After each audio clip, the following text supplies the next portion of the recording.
Ataur Rahman. Please আমাকে ক্ষমা করে দাও। তাই না? হ্যাঁ?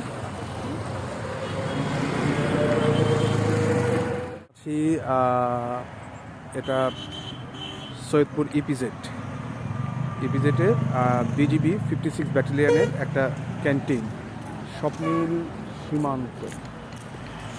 সীমান্ত। এটা জনসাধারণের জন্য উন্মুক্ত। এই ক্যান্টিনে হচ্ছে আমাদের আতাউর ভাই এজেডএম বীরগঞ্জ আমাদেরকে একটা প্যাকেজ দিচ্ছে সে। তো এখানে হচ্ছে হলো, নাম বলেন। আমার নাম হচ্ছে হাফিজুল ইসলাম নীলফামারী। আপনারটা পরে আপনি বলেন। জহুরুল ইসলাম নীলফামারী। এরপরে আমাদের আরএসএম আছে লুৎফর রহমান দিনাজপুর। আরএসএম একটু বলে দেন। আরএসএম। আর এই যে আমাদের যে আজকের যে স্পন্সর করছে আতাউর রহমান, প্লিজ আমাকে ক্ষমা করে দাও। স্পন্সর করছে হলো, দেখাচ্ছি কি স্পন্সর। এটা হলো দই, এবং শুধু দই দিয়ে শেষ না, দইয়ের পরে আছে কফি, কফির পরে আছে চাফি নাকি। স্বপ্নীল সীমান্ত খুবই সুন্দর।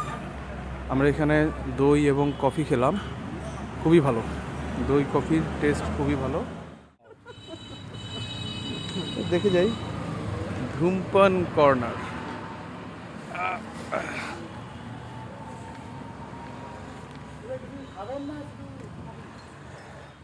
তো বন্ধুরা, আজকে এ পর্যন্তই। এরপরে নতুন কোনো জায়গায় নতুন কোনো ভিডিও নিয়ে, আর ততক্ষণ পর্যন্ত আমার সাথেই থাকুন। সবাইকে ধন্যবাদ।